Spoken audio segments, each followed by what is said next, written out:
नमस्कार दोस्तों, आप सभी लोगों का स्वागत है इंडिया के एकमात्र ऐसे प्लेटफॉर्म चैनल पर जहां पर आपको यूपीएससी की पूरी तैयारी हिंदी माध्यम में करवाई जा रही है। उसी क्रम में आज हम आप लोगों के लिए एनसीईआरटी ज्योग्राफी क्लास 7 का अध्याय फर्स्ट लेकर के आए हैं। और दोस्तों, अभी तक हम क्लास 6 के 8 चैप्टर आप लोगों को कंप्लीट करवा चुके हैं।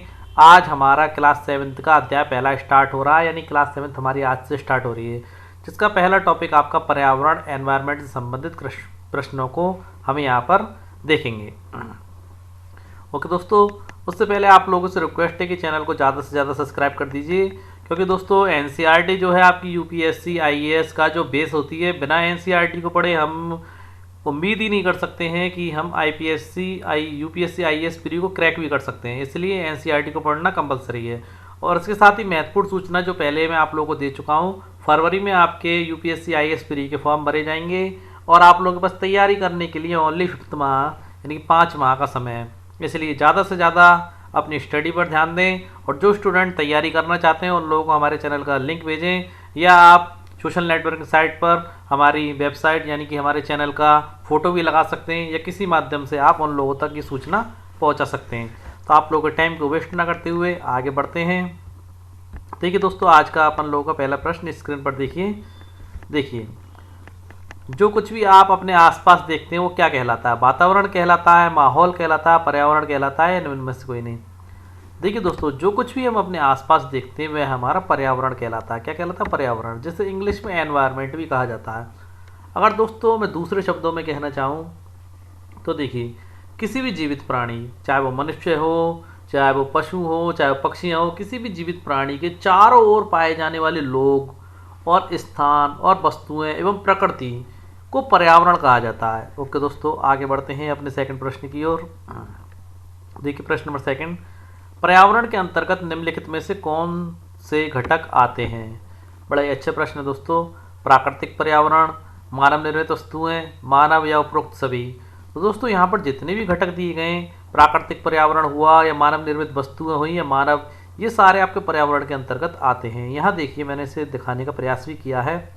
देखिए पर्यावरण के घटक यहाँ पर दे रखें। देखिए मानव निर्मित जितने भी घटक हैं वो पर्यावरण के अंतर्गत आते हैं, चाहे वो इमारतें हों या पार्क हों, पुल हों, सड़क हो, स्मारक हो या उद्योग, क्योंकि उनका निर्माण मानव ने किया, मगर वो पर्यावरण से संबंधित ही तो हैं। मानव द्वारा किए गए सभी कार्य, या एक व्यक्ति हो या परिवार हो, समुदाय हो या कोई धर्म हो, या शैक्षिक स्थिति हो या शिक्षा हो, या आर्थिक स्थिति या राजनीतिक स्थिति, मानव जो है स्वयं पर्यावरण का एक घटक है। और प्राकृतिक के अंतर्गत आपके जलमंडल, वायुमंडल, स्थलमंडल और संजीव मंडल आते हैं। देखिए अगला प्रश्न देखते हैं अपना। देखिए प्रश्न नंबर थर्ड, प्राकृतिक पर्यावरण की जीवीय परिस्थितियों के संदर्भ में निम्नलिखित कथनों पर विचार कीजिए। यहाँ पर मैं आप लोगों को एक बात बताना चाहूँगा दोस्तों। प्राकृतिक पर्यावरण में पृथ्वी पर 2 प्रकार की परिस्थितियाँ पाई जाती हैं, यानी कि प्राकृतिक पर्यावरण जो है हमारे एनवायरनमेंट में 2 प्रकार की परिस्थितियाँ पाई जाती हैं। एक तो कहलाती है जीवीय और दूसरी कहलाती है अजीवीय। तो यहाँ पर जीवीय के विषय पूछा है। दोनों परिस्थितियाँ पहले तो मैंने आप लोगों को बता दी, पहली जीवीय, दूसरी अजीवीय। अब देखिए प्रश्न क्या कह रहा है, प्राकृतिक पर्यावरण की जीवीय परिस्थितियों के संदर्भ में निम्नलिखित कथनों पर विचार कीजिए। पहला देख सकते हैं आप, सजीव प्राणियों का संसार जैसे पादप एवं जंतु, या फिर निर्जीव प्राणियों का संसार जैसे स्थल, मानव की परस्पर क्रियाएं, उनकी गतिविधियां एवं उनके द्वारा बनाई गई रचनाएं, या उपरोक्त सभी। तो मैं आप लोगों को बताना चाहूँगा दोस्तों, प्राकृतिक पर्यावरण की जीवीय परिस्थितियों के अंतर्गत जो चीज़ आती है वह है आपकी सजीव प्राणियों का संसार, जैसे कि पादपों का और जंतुओं का। ओके दोस्तों, और मैंने आप लोगों को बताया एक होती है परिस्थिति जीवीय और दूसरी होती है अजीवीय।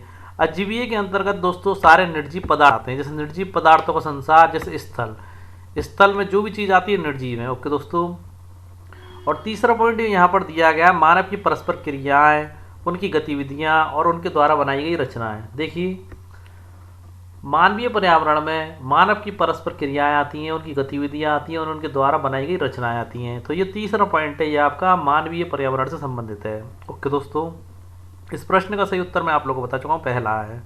आगे बढ़ते हैं अपने अगले प्रश्न की ओर।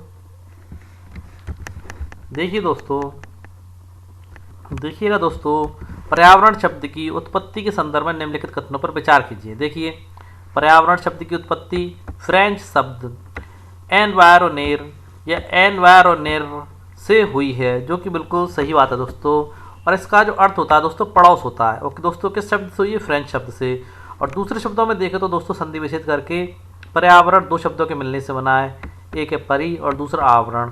परि का अर्थ दोस्तों होता है चारों ओर और आवरण का अर्थ है घिरा हुआ, यानी कि जो हमारे चारों ओर से हमें कवर्ड करता है वो क्या कहलाता है? पर्यावरण। तो देखेंगे उपरोक्त कथनों में से कौन से कथन सत्य है, तो दोस्तों यहाँ पर सारे के सारे कथन सत्य हैं। अगला प्रश्न देखते हैं, प्रश्न नंबर 5वां। देखिए, प्राकृतिक पर्यावरण के अंतर्गत निम्नलिखित में से कौन शामिल नहीं है? किसके विषय में बात कर रहा है? प्राकृतिक पर्यावरण। जलमंडल, वायुमंडल, आर्थिक, स्थल या सजीव। तो मैं आप लोगों को बता दूं दोस्तों, जलमंडल प्राकृतिक पर्यावरण के अंतर्गत आता है, वायुमंडल भी आता है और आपका स्थल मंडल भी आता है, जहाँ आपके स्थल के विभिन्न रूप आ जाते हैं, पर्वत, पठार। ओके दोस्तों, और सजीव मंडल भी आपके प्राकृतिक पर्यावरण के अंतर्गत आता है। परंतु आर्थिक जो है ये कोई मंडल नहीं है, इसलिए यहाँ पर ये गलत दे रखा है। तो देखिए, कूट कौन सा आपका विकल्प तीसरा यहाँ पर असत्य है, यानी कि ये यहाँ पर शामिल नहीं है। आगे बढ़ते हैं, प्रश्न नंबर 6। देखिए, स्थल मंडल के संदर्भ में निम्नलिखित में से कौन सा कथन असत्य है? असत्य कथन पूछ रहा है स्थल मंडल के संदर्भ में। तो देखिएगा आप लोग, देखिए पृथ्वी की ठोस प्रॉपर्टी या कठोर ऊपरी परत को स्थल मंडल कहते हैं। बिल्कुल दोस्तों, चाहे यहाँ पर्वत हो, चाहे आपका पठार हो, चाहे आपका मैदानी भाग हो, चाहे आपका रेगिस्तानी भाग हो, तो पृथ्वी की ऊपरी परत को स्थल मंडल कहते हैं। और देखिए, ये चट्टानों एवं खनिजों से बनी होती है, जो मैं आप लोग को बता ही चुका। मिट्टी की पतली परत से ढका होता है। कौन सी परत से ढका होता है? मिट्टी की पतली परत से ढकी हुई होती है आपकी स्थल मंडल की सतह। ओके दोस्तों, आगे बढ़ते हैं। यह पहाड़, पठार, मैदान, घाटी आदि जैसे विभिन्न स्थलाकृतियों वाला विषम धरातल होता है। बिल्कुल दोस्तों, इसमें महाद्वीपों के अलावा महासागर की सतह भी पाई जाती है। ये महत्वपूर्ण बिंदु है दोस्तों। महाद्वीप तो हमारे हैं ही है, महाद्वीपों के अलावा जो महासागर होते हैं उसकी सतह भी आपकी स्थल मंडल के अंतर्गत आती है।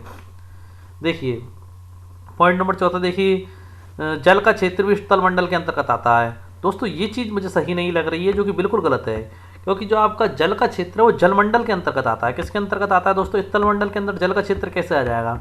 जो आपका जल का क्षेत्र है वो जलमंडल के अंतर्गत आता है, ना कि स्थल मंडल के अंतर्गत दोस्तों। ओके दोस्तों, और इसमें दे रखा है क्योंकि इसके विभिन्न स्रोत जैसे नदी, समुद्र आदि विभिन्न जलाशयों से मिलकर बनते हैं।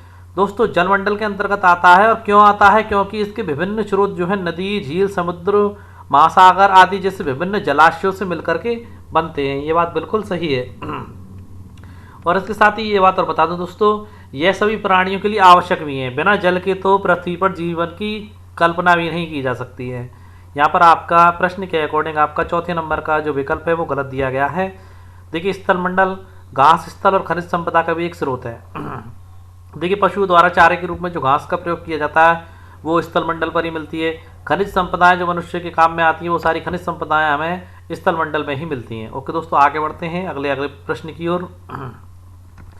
प्रश्न नंबर 7वां, पृथ्वी के चारों ओर फैली हुई वायु की परत को क्या कहते हैं? बड़ा इंपॉर्टेंट प्रश्न है दोस्तों। पृथ्वी के चारों ओर फैली हुई वायु की परत को क्या कहते हैं?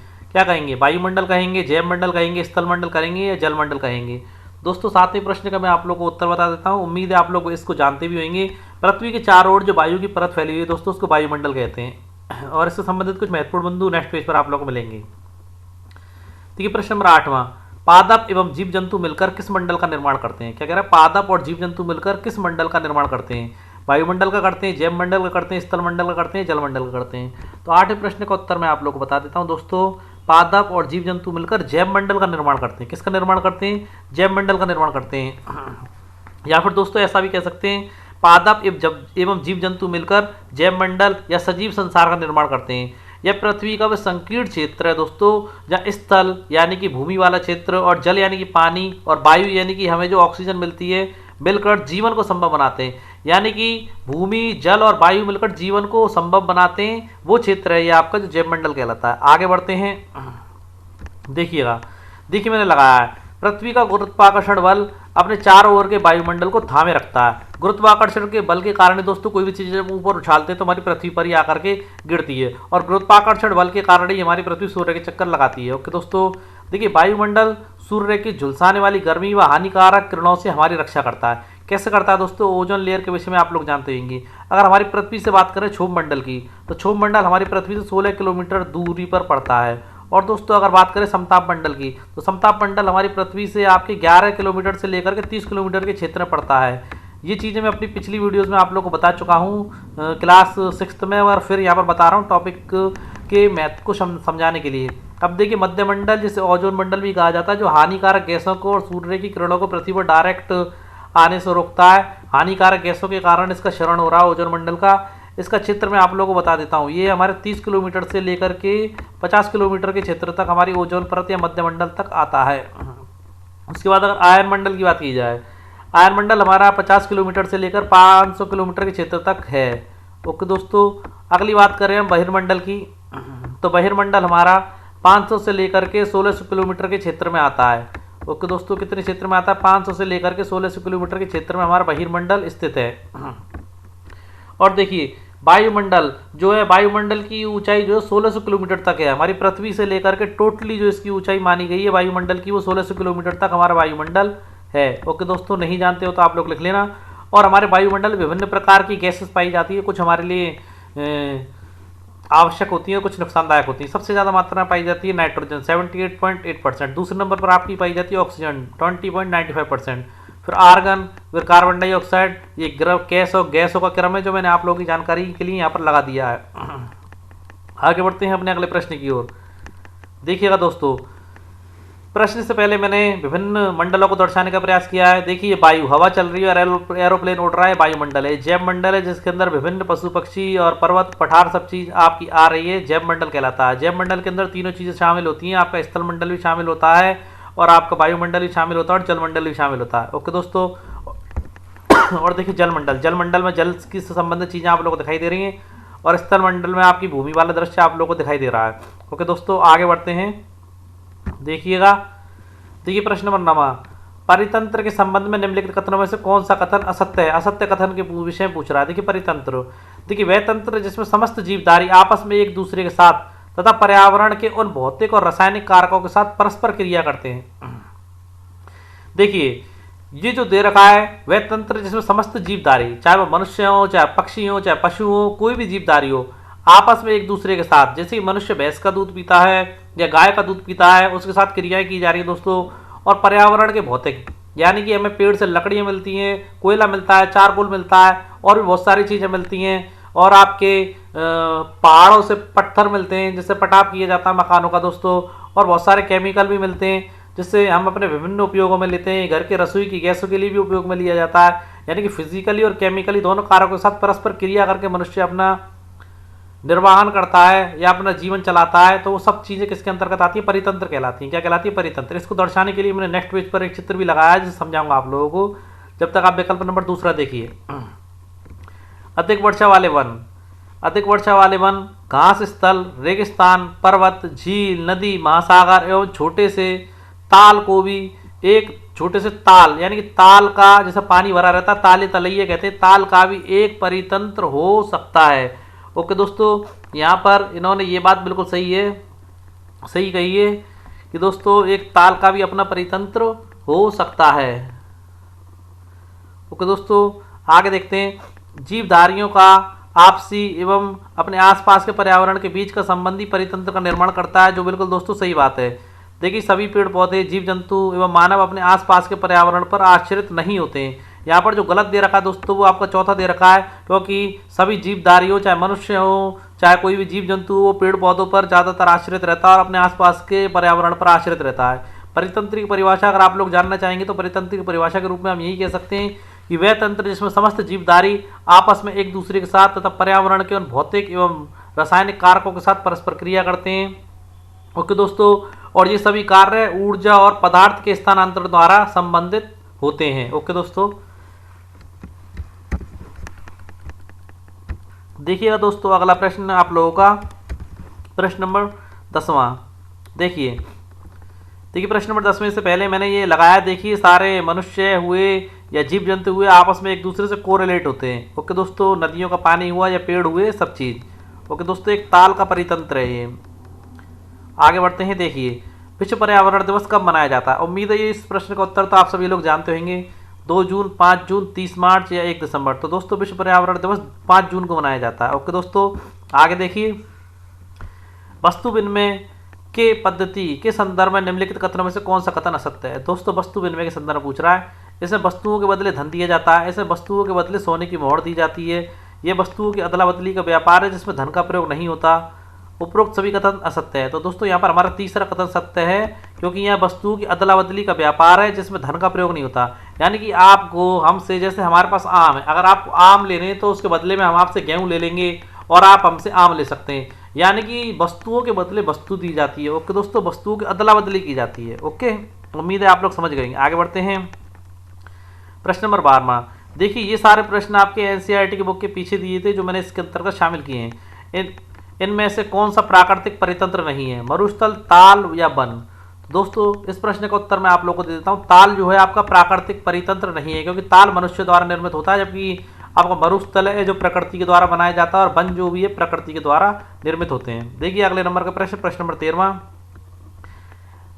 इनमें से कौन सा मानवीय पर्यावरण का घटक नहीं है, स्थल, धर्म, समुदाय, निम्नलिखित में से कोई नहीं। तो दोस्तों मैं आप लोगों को बता दूं, धर्म जो है मानवीय पर्यावरण का घटक है, समुदाय भी मानवीय पर्यावरण का घटक है। स्थल जो है, स्थल मंडल के विभिन्न रूप होते हैं, पर्वत होता है, पहाड़ होता है, नदियां होती हैं और बाकी सारी चीज रूप होते हैं उसके। तो स्थल मंडल आपका मानवीय पर्यावरण का घटक नहीं है। आगे बढ़ते हैं। 14वां, इनमें से कौन सा मानव निर्मित पर्यावरण है। पहाड़ तो मानव निर्मित हो ही नहीं सकते दोस्तों, प्रकृति द्वारा बनाए जाते हैं। समुद्र भी मानव बना नहीं सकता है। तो सड़क का निर्माण है मनुष्य कर सकता है, तो सड़क मानव निर्मित पर्यावरण है। ओके दोस्तों, आगे बढ़ते हैं अपने अगले प्रश्न की ओर। देखिए प्रश्न नंबर 15वां, इनमें से कौन सा पर्यावरण के लिए खतरा है। पादप वृद्धि, जनसंख्या वृद्धि, फसल वृद्धि या निम्नलिखित में से कोई नहीं। तो दोस्तों पादप वृद्धि भी मनुष्य के लिए कोई खतरा नहीं है, फसल की वृद्धि भी मनुष्य के लिए कोई खतरा नहीं है, परंतु दोस्तों जनसंख्या वृद्धि होगी तो वो सबसे बड़ा खतरा है, क्योंकि जनसंख्या वृद्धि के कारण ही फसलों में वृद्धि करनी पड़ेगी, पादपों में वृद्धि होगी और जनसंख्या वृद्धि से हमारी पृथ्वी के जितने संसाधन हैं वो नष्ट होंगे। ओके दोस्तों, इसलिए जनसंख्या वृद्धि को सबसे बड़ा पर्यावरण के लिए खतरा माना जाता है। आगे बढ़ते हैं अगला प्रश्न। देखिए निम्नलिखित स्तंभों को मिलाकर सही जोड़े बनाएं। देखिए जैव मंडल, जैव मंडल क्या है, जीवों और उनके परिवेशों के बीच का संबंध है, जो मैं आप लोगों को पहले ही बता चुका हूँ। क्या है जैव मंडल, जीवों और उनके परिवेशों के बीच का संबंध आपका क्या कहलाता है, जैव मंडल के अंतर्गत आता है। वायुमंडल क्या है, देखिए पृथ्वी को घेरने वाली वायु की चादर, यानी पृथ्वी को जो हमारे चारों तरफ से घेरे रहती है, चादर या पृथ्वी कहते हैं दोस्तों, पृथ्वी को घेरने वाली वायु की चादर वायुमंडल कहलाती है। अब जलमंडल का है, क्या है जलमंडल, तो दोस्तों सीधा सीधा आप सभी लोग जानते हैं जलीय क्षेत्र होता है। अब देखिए पर्यावरण क्या है, पर्यावरण हमारे आसपास का क्षेत्र जो भी है वो सारा हमारा पर्यावरण है, यानी कि एनवायरनमेंट है। ओके दोस्तों, ये तो हमारे इसके जो प्रश्न दिया गया था एनसीईआरटी में, मैंने आप लोगों के उत्तर बता दिए, परंतु एक ऑप्शन यहाँ पर इन्होंने एक्स्ट्रा दिया गया है, वह संकीर्ण क्षेत्र जहाँ स्थल, जल एवं वायु परस्परिक क्रिया करते हैं, वो क्या कहलाता है दोस्तों, वो आपका जैव मंडल कहलाता है। क्या कहलाता है, जैव मंडल।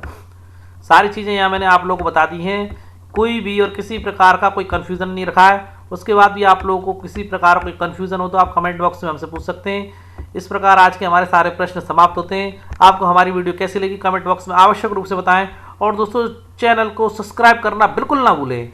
और दोस्तों आप सोशल नेटवर्किंग साइट्स पर हमारे चैनल का प्रचार करें, जिससे ज़्यादा से ज़्यादा स्टूडेंटों को तैयारी करने के लिए एक प्लेटफॉर्म मिल सके। ये आप लोगों से हमारी पर्सनल रिक्वेस्ट है दोस्तों। ओके दोस्तों, चैनल को सब्सक्राइब करना बिल्कुल ना भूलिएगा दोस्तों। कल फिर मिलते हैं दोस्तों अपनी एक ऐसी अच्छी वीडियो के साथ, तब तक के लिए जय हिंद दोस्तों।